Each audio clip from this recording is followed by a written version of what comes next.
예, 쓰시고 제가 인사 같이. 자, 인사하겠습니다. 경혜.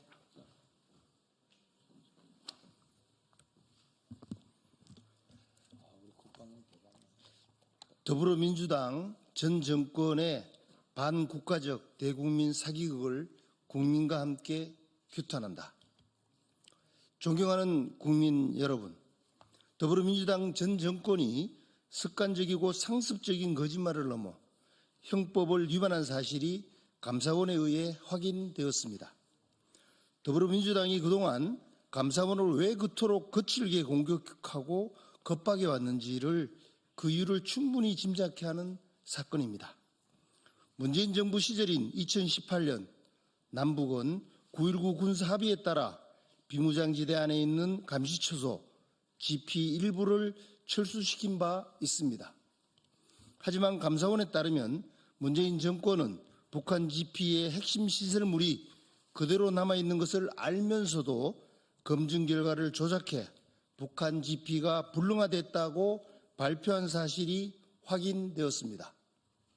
이 과정에서 문재인 정부는 현장 검증을 다녀온 군인들에게 거짓 결론을 담은 보고서에 서명하도록 했으며 GP 철수 허가를 받아내기 위해 DMZ를 관할하는 유엔군 사령부에 거짓말을 한 정황도 발견되었습니다.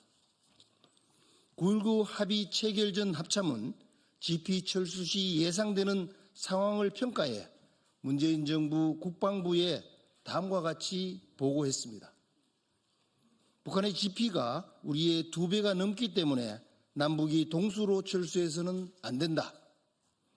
북한이 동수 철수 후 태도를 바꿔 나머지 GP 철수를 중단하면 남측만 불리한 처지에 놓인다. 이로 인해 생기는 경계작전상의 취약점은 보완하기 어렵다는 내용이었습니다. 그러나 이런 보고는 묵살됐고 문재인 정부 국방부는 동수철수 군사합의 초안을 합참에 내려보냈습니다. DMZ를 관할하는 유엔군 사령부의 허가가 필요해지자 합참은 입장을 바꿔 남측 GP 11곳을 철수해도 보완이 가능하고 경계작전상 제한이 없다는 문서를 작성해 유엔군 사령관에게 보고했습니다.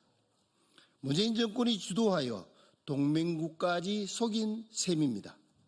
국제사기요 동맹 우롱이 아니고 무엇입니까?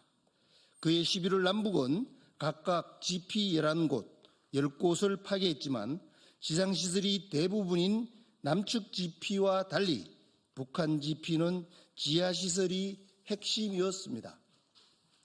북한 GP의 지하시설이 파괴됐는지를 확인하려면 지표 투과 레이더 등의 장비가 필요했으나 이 장비는 도보로 가져가기 어려웠고 숫자도 부족해 11개 팀이 모두 쓸 수도 없었습니다. 그런데도 문재인 정권은 북한의 제안을 수용해 GP 철수가 완료됐는지를 따지는 기준을 시설물 완전 파괴에서 불능화로 완화했습니다. 입구가 폐쇄된 것만으로도 GP를 불능화한 것으로 간주한 것입니다. 북한의 일방적인 제안에 따라 이루어진 12월 12일 현장 검증에서 우리 검증반은 북한이 불능화했다는 GP 가운데 최소 한 곳에 무장병력을 배치해 운용하고 있는 것을 확인했습니다. 또한 지하시설과 연결되는 것으로 의심되는 공간 3곳도 발견했고 불능화했다고 GP 총항구 72곳을 말했는데 그 가운데 31곳의 파괴 여부를 확인하지도 못했습니다. GP 안에 들어가지도 못해 지하시설이 완전히 파괴된 것이 확인된 곳은 단 한 곳도 없습니다.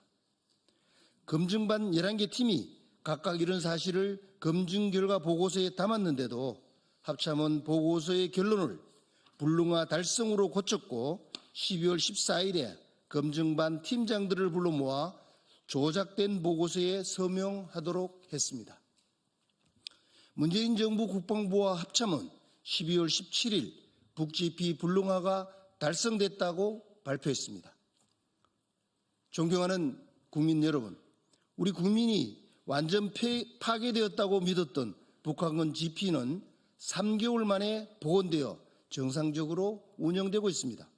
반면 완전 파괴된 우리 군 GP는 혈세 1,500억 원을 들여 2033년에야 완전한 복구가 가능하다고 합니다. 참으로 어처구니 없고 기막힌 노릇입니다. 더불어민주당 전 정권은 이런 일을 밥 먹듯 저질렀습니다. 서해상에서의 우리 공무원에 대한 북한의 피살 사건 역시 그런 거짓과 기만의 연장선 상에 있습니다. 이번 국제적 사기 사건은 단순히 당시 국방부 합동참모본부 관계자 6명에 대한 수사로 끝낼 문제가 아닙니다. USB를 들고 가 김정은과 부둥켜 하는 문재인 전 대통령에 대한 수사와 처벌도 반드시 필요합니다. 형법 제92조의 외환유치죄는 주적인 북한과 통모하여 대한민국의 항적한 자는 사형 또는 무기징역에 처하도록 하고 있습니다. 같은 법 제96조 시설 파괴 이적죄 역시 같은 죄로 다스리도록 규정하고 있습니다. 또한 지난해 10월 국정감사에서 국민의힘 국방위원이 관련 내용을 공개했을 당시 더불어민주당 모 의원은 당시 브룩스 연합사령관도 잘된 사례라고 말했다고 주장한 바 있습니다. 용서하기 어려운 동맹 기만 행위입니다. 이번 사건은 문재인 전 정권과 현재의 더불어민주당이 과거부터 지금에 이르기까지 어떤 자세로 대북 안보를 망쳐왔는지, 그들이 주장하는 평화가 얼마나 황당한 거짓 평화인지를 분명하게 보여주는 광경입니다.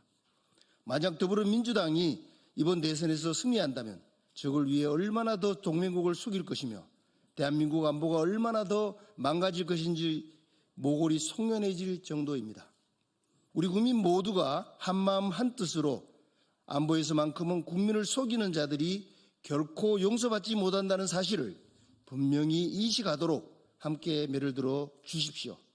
아울러 더불어민주당과 문재인 전 정권의 외환유치죄, 시설 파괴 이적죄를 조사하기 위한 외환특검법을 우리 국회가 함께 발의할 것을 제안합니다.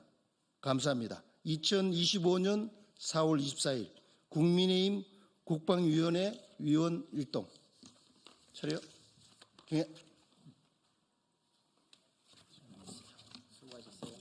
수고하셨습니다.